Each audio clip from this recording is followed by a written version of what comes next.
নমস্কার 24 ঘন্টায় আপনাদের স্বাগত। আপনাদের সঙ্গে রয়েছে আমি কুনাল এবং আমরা যে খবরে চোখ রেখেছি, রোজভ্যালি কাণ্ডে তৃণমূল সাংসদ তাপস পালকে গ্রেফতার করলো সিবিআই। রোজভ্যালির ফিল্ম ডিভিশনের ডিরেক্টর ছিলেন সাংসদ এবং তার ব্যাংক অ্যাকাউন্টের মাধ্যমে কোটি কোটি টাকার লেনদেনের প্রমাণ রয়েছে সিবিআই এর হাতে। আজ সস্ত্রীক সিজিও কমপ্লেক্সে পৌঁছন সাংসদ, 2 দফায় তাঁকে জেরা করা হয়। সাংসদের বক্তব্যে একাধিক অসঙ্গতি মিলেছে বলে সিবিআই সূত্রে খবর। 4 ঘন্টা জেরার পর সাংসদকে গ্রেফতার করা হয়।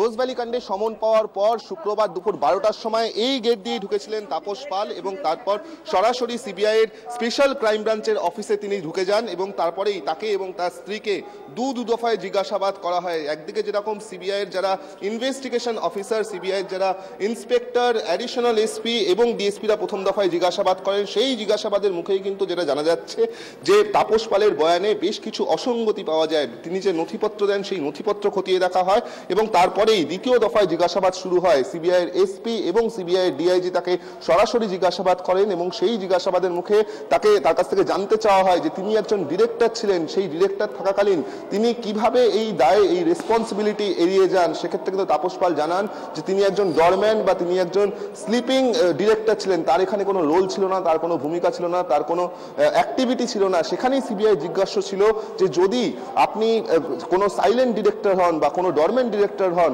তাহলে আপনি এত কোটি টাকা কেন নিয়েছিলেন, কোন ভিত্তিতে এত কোটি টাকা তিনি নিলেন, এই বিষয় কিন্তু জানতে চাওয়া হয় সিবিআই কিন্তু জানতে চান তাপস পালের কাছে। তাপস পাল কিন্তু সেক্ষেত্রে কোনো উত্তর দিতে পারেননি এবং সেই উত্তর না দেওয়ার জন্যই কিন্তু তাকে গ্রেফতার করা হয়েছে। সিবিআই সূত্রের খবর যে তাপস পালের কিন্তু এখানে ডাইরেক্ট ইনভলভমেন্ট রয়েছে। রোজভ্যালির যে ব্যবসা, সেই ব্যবসা বিভিন্ন জেলায় ছড়িয়ে দেওয়ার ক্ষেত্রে তাপস পালের গুরুত্বপূর্ণ ভূমিকা রয়েছে এবং তাপস পালকে জিজ্ঞাসাবাদ করেই কিন্তু আরো অন্যান্য বড় যারা প্রভাবশালী ব্যক্তি যারা রোজভ্যালির সঙ্গে ছিল তাদের হদিশ পাওয়া যাবে। 24 ঘন্টার জন্য ক্যামেরায় সমীর বিশ্বাসের সঙ্গে বিক্রম দাস ও নান্টু হাজরা, সল্টলেক। কেন গ্রেফতার করা হলো তাপস পালকে? সিবিআই সূত্রে খবর, গৌতম কুণ্ডুর চিটফান্ড ব্যবসায় সরাসরি যুক্ত ছিলেন কৃষ্ণনগরের সাংসদ। তার ব্যাংক অ্যাকাউন্টে কয়েক কোটি টাকার লেনদেনের প্রমাণও রয়েছে। রোজভ্যালি অ্যাকাউন্টেন্টকে জেরায় জানা গেছে নগদেও টাকা নিয়েছেন তৃণমূল সাংসদ। শুধু তাই নয়, গৌতম কুণ্ডুকে চিটফান্ডের টাকা টলিউডে ঢালতেও তাপস পালই সাহায্য করেন বলে সিবিআই এর দাবি। আজ জেরায়ের সময় সাংসদের বক্তব্যে একাধিক অসঙ্গতি পেয়েছেন তদন্তকারীরা। 2015-এ তাঁর দক্ষিণ কলকাতার বাড়িতে তল্লাশিতে উদ্ধার হয় প্রচুর নথি। বহু নথিরই কোনো সদুত্তর দিতে পারেননি তাপস পাল। বেশ কয়েকটি প্রশ্নের উত্তরও এড়িয়ে যান তিনি।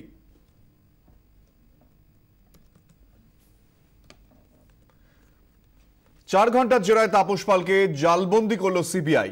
সাংসদকে প্রথমে প্রশ্ন করা হয় তিনি রোজভ্যালির কোনো সংস্থায় ডিরেক্টর ছিলেন কিনা। তাপস পাল জানান তিনি ফিল্ম ডিভিশনের সঙ্গে যুক্ত ছিলেন, কিন্তু তার কোনো ভূমিকা ছিল না বলেও তাপস পাল দাবি করেন।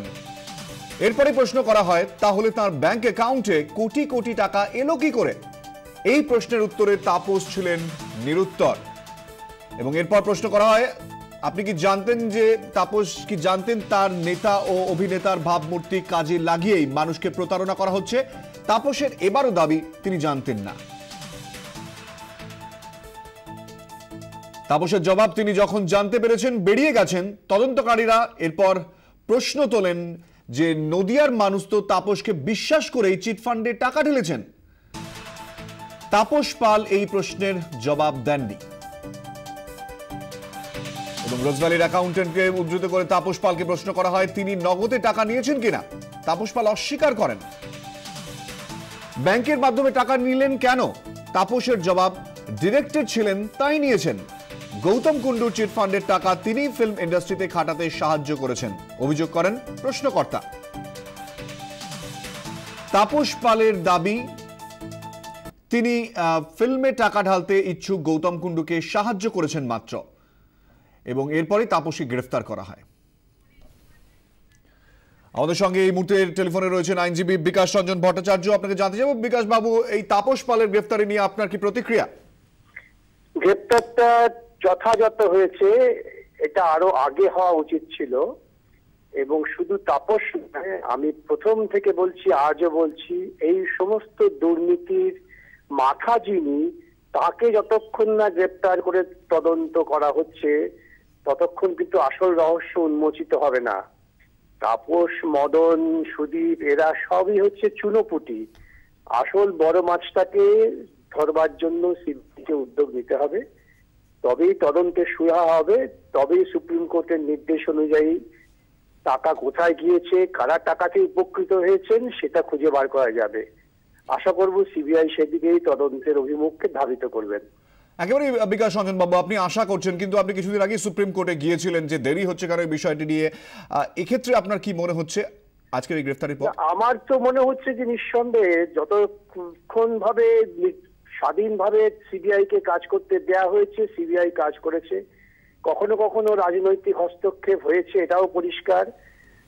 আমাদের দেশে রাজনীতির সঙ্গে দুর্নীতিতে যারা যুক্ত হয়েছেন বা যুক্ত হয়ে পড়েছেন, তারা কিন্তু সবসময় দুর্নীতিটাকে বাঁচিয়ে রাখবার জন্য প্রশাসনকে ব্যবহার করেন।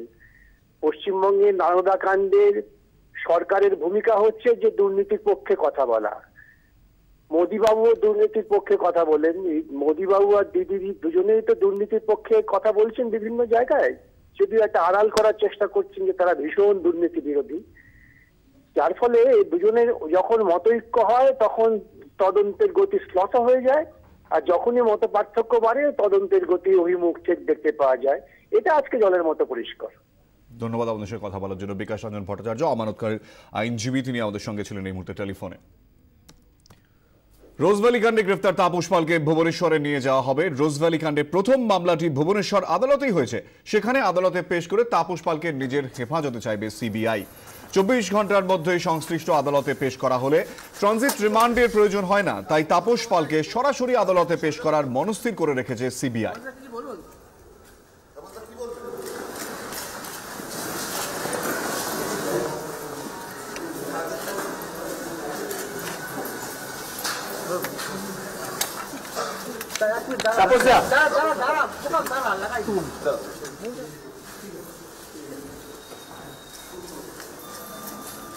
এদিকে তাপস পালের গ্রেফতারের পরই আজ নবান্নে প্রতিক্রিয়া দেন মুখ্যমন্ত্রী মমতা বন্দ্যোপাধ্যায়। তিনি বলেন যে প্রতিহিংসার রাজনীতি হচ্ছে এবং এক্ষেত্রে শুধু তাপস পাল কেন, যদি সুদীপ বন্দ্যোপাধ্যায়কে ডাকা হয় সুদীপ বন্দ্যোপাধ্যায়ও বুক ফুলিয়ে যাবেন, এমনটি আজ বলেছেন। যা চলছে আমরা সবাই দেখতে পাচ্ছি, কিন্তু আমি পরিষ্কার বলছি যে কিছু যায় আসে না। মোদিবাবু, আপনি আমার অল এমপিকে অ্যারেস্ট করুন, কবে কবে করবেন বলুন, আপনাকে ডাকতেও হবে না, তার আগে দাঁড়িয়ে থাকবেন। কত এমএলএ কে করবেন বলুন, আমি কেন জানবো না? আপনারা কি ভাবেন যে এই দেশে আমাদের বন্ধু বান্ধব বা আমাদের কোনো অফিসার চেনাশুনো নেই বা নেই?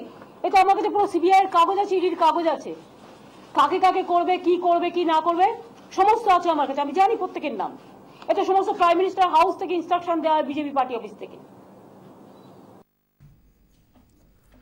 কানে টান পড়েছে, এবার মাথাও আসবে। তাপস পালের গ্রেফতার নিয়ে বললেন বিধানসভার বিরোধী দলনেতা আব্দুল মান্নান। এটা অনেক আগে হওয়া উচিত ছিল এবং দেরি হচ্ছে দেখে আমাদের লয়ার বিকাশ ভট্টাচার্য যেমন সুভাষিস ভৌমিক, আমাদের লয়ার বিকাশ রঞ্জন ভট্টাচার্য সুপ্রিম কোর্টে আবার আবেদন করছে 6 মাস আগে স্ট্যাটাস রিপোর্ট। এত দেরি হচ্ছে কেন? আমাদের আবেদনের ভিত্তিতে সুপ্রিম কোর্টে তখন রাজ্য সরকার এবং কেন্দ্রীয় সরকারকে বলেছিল উভয় সহযোগিতা করে সিবিআইকে দিয়ে তাড়াতাড়ি স্ট্যাটাস রিপোর্ট দিতে হবে। একদিকে কোর্টের চাপ ছিল, আর আমরা বারবার একটা কথা বলেছিলাম যে উভয় দল একটা আন্ডারস্ট্যান্ডিং করার জন্য এই গরিব মানুষের টাকা যারা লুট হয়েছে সেই টাকা লুণ্ঠিত মানুষকে রিলিফ না দেওয়ার জন্য এবং লুটেরাদের বাঁচাবার জন্য একটা কেন্দ্র এবং রাজ্য আনহোলি অ্যালায়েন্স করেছে। আমরা বারবার বলেছিলাম নরেন্দ্র মোদী এবং রাজ্যের মুখ্যমন্ত্রী এরা কেউ সংবিধানের তোয়াক্কা করেন না। এরা নিজেদের স্বার্থে যখন যেরকমভাবে পারে আঘাত করে একে অপরকে সহযোগিতা করতে এগিয়ে আসে, একে অপরের অপরাধ ঢাকা দিতে চেষ্টা করে। আজকের এই অবস্থাতে দেখা গেল যে আমরা যে অভিযোগগুলো আগে করছিলাম সে অভিযোগগুলো কতটা সত্যি। এদিকে তাপস পালের গ্রেফতারি নিয়ে সিপিএম এর কি বক্তব্য শোনাবো এই মুহূর্তে মোহাম্মদ সেলিমের প্রতিক্রিয়া।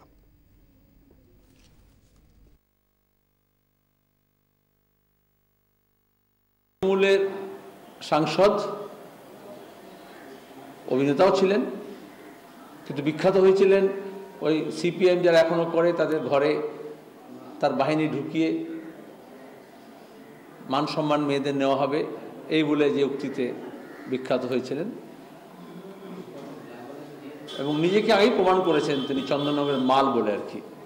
আজকে স্বভাবসিদ্ধ ভঙ্গিতেই তৃণমূল কংগ্রেস বলবে পলিটিক্যাল ভেন্ডেটা, চিৎকার করছি বলে ধরে নিয়েছে। আমরা সবাই জানি আমাদের দেশে এমন কোনো ধারা নেই যে কেউ চিৎকার করলে সেই ধারায় ধরা যায়। 420 ধারা লাগানো হয়েছে, আর অন্যান্য অনেক ধারা আছে। তো প্রথম কথা হচ্ছে কোনো নির্বাচিত জনপ্রতিনিধি, বিশেষত পশ্চিমবঙ্গে নির্বাচিত জনপ্রতিনিধি, তাকে যদি 420 ধারায় গ্রেপ্তার করে তাহলে সেই দলের উচিত তার নিজের দিকে তাকানো যে কীরকম 420 করে এসছেন তারা। পার্লামেন্টে যিনি নেতা লোকসভায়, সে সুদীপ বন্দ্যোপাধ্যায়, এখানকার স্থানীয় সাংসদ, আমরা দেখছি দলনেত্রীর নির্দেশে তিনি বারবার সিবিআই ডাকলেও যাচ্ছেন না। যে কোনো একজন সাধারণ মানুষকে যদি কোনো পুলিশ ডাকে, কোনো ল এনফোর্সিং এজেন্সি ডাকে, আর যদি না যায় তাহলে কি ব্যবস্থা নেওয়া হয়? কোন রাজনৈতিক প্রতিহিংসা নয়, আইনি পথেই কাজ করছে সিবিআই। প্রতিক্রিয়া বিজেপি নেতা সিদ্ধার্থ নাথ সিং এর। Arrest of Mr. Tapas Pal, your MP, by CBI is done by CBI following the process of law. So, Mamta ji, you should not be questioning the timing and should not be calling political vendetta. Just answer one simple question: why your leaders' names are coming in all the chit fund scams where lakhs and lakhs and crores of poor people, their money has been lost.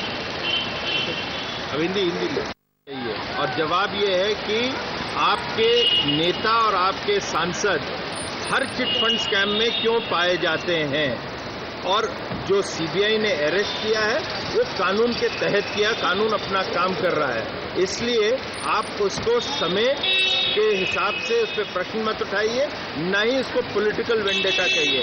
सीधा आपको जवाब देना चाहिए वो लाखों करोड़ों गरीबों को जिनका चिट फंड में पैसा गया है, और क्या कारण है कि आप ही के नेता और आप ही के एमपी इस चिट फंड स्कैम में पाए जाते हैं।